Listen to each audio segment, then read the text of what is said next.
Мен Ағайлым. Мен Мұқағали Маңқатай кітабын поэзиясын оқығам. Ішіндегі өмір жайлы сұрай бермей поэзиясын оқыдым. Осы кітапты Бағда деген досыма сыйлаймын. Мен Бағдамын. Абай жолы кітабын досыма сыйлаймын. Мен Мариямын. Қазақтың 100 поэмасын сыйлаймын досыма Жарас.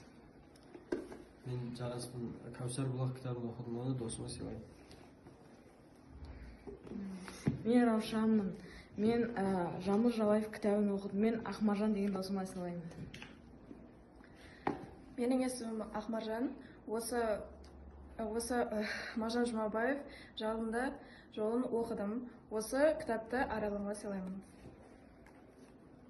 Мен Ақмаржаннан Мағжан Жұмабаевтың кітабын алдым. Ішінде өте жақсы поэзия өлеңдері өте көп. Осы кітапты оқығанды өте жақсы көремін.